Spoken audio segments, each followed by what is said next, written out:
لہٰذا ابن مسعود کے قول میں یہ بات ہم کو سیکھنے ملتی ہے کہ ایک آدمی جس کے پاس علم ہے اس کو چھپائے نہیں، اس کو بیان کرے، جو اس کا محتاج ہے اس کو بیان کرے۔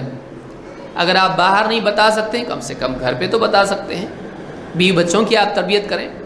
جس کے پاس کچھ علم ہے، مسجد میں خطبے میں سنا، کسی کی دینی مجلس میں سنا یا کہیں پڑھا، وہ علم ان لوگوں تک پہنچائے جو اس کے ماتحت ہیں، جو اس کی بات سنتے اور مانتے ہیں۔ اگر نہیں معلوم ہے تو آدمی صاف کہہ دے کہ مجھ کو نہیں معلوم۔ یہ کہنا کوئی بری بات نہیں ہے۔ سب سے اچھا مضبوط قلعہ آدمی کے لیے لا ادری ہے، میں نہیں جانتا۔ شیطان کیا کرتا ہے؟ تو اگر بول دے گا مجھ کو نہیں معلوم، لوگ سوچیں گے اس کو نہیں معلوم، تیری عزت کم ہو جائے گی، لوگوں کے اندر تو جاہل قرار پائے گا۔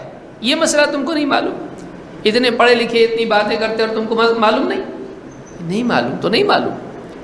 لیکن اپنی طرف سے اگر بنا کے اپنی عقل سے کچھ بھی جواب دے دیا، اگر وہ جواب غلط نکلا اور وہ آدمی زندگی بھر اس پر عمل کرتا رہا، ایک غلط بات پر، تیری غلط بات پر وہ عمل کرتا رہے، تو نے تو نہیں کیا، اس کا گناہ تیرے نامہ اعمال میں آئے گا۔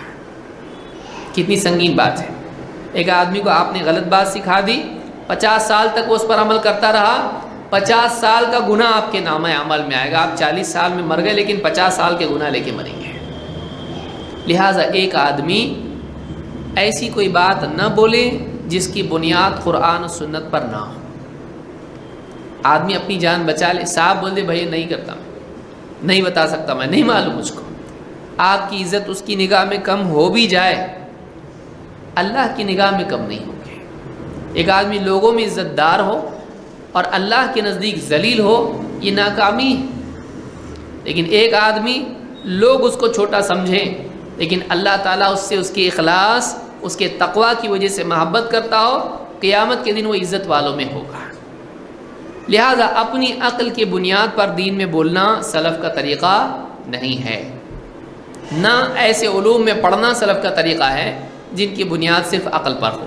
مثال کے طور پر معاذہ کہتی ہیں سألت عائشہ، میں نے عائشہ سے پوچھا، فقلت ما بال الحائض تقضی الصوم ولا تقضی الصلاۃ، کہا کہ کیا بات ہے کہ ایک حائضہ عورت وہ روزوں کی قضا کرتی ہے لیکن نماز کی قضا نہیں کرتی۔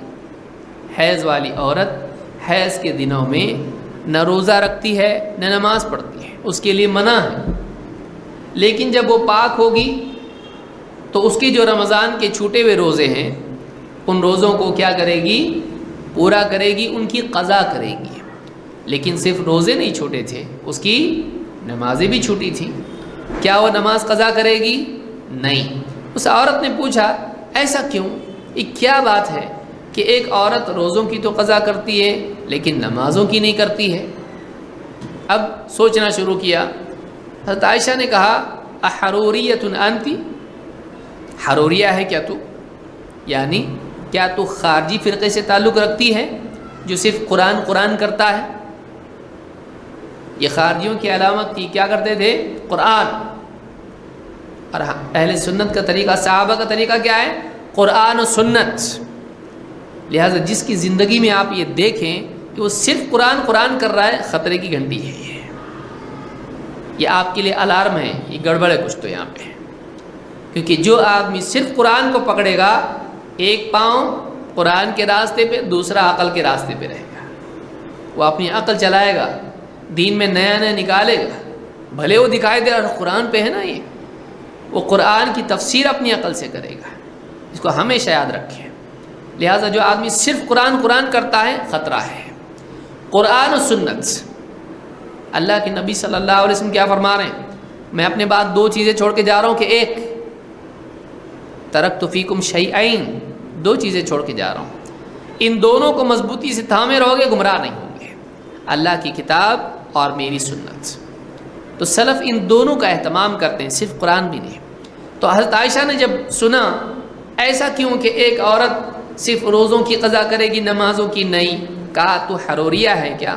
خارجی فرقے والی ہے جو صرف قرآن کا اہتمام کرتے ہیں؟ قلت لست بحروریۃ ولکنی اسأل، اس عورت نے کہا میں حروریہ نہیں ہوں، میں خارجی فرقے والی نہیں ہوں، لیکن میں بس آپ سے پوچھ رہی ہوں، میں معلوم کرنا چاہتی ہوں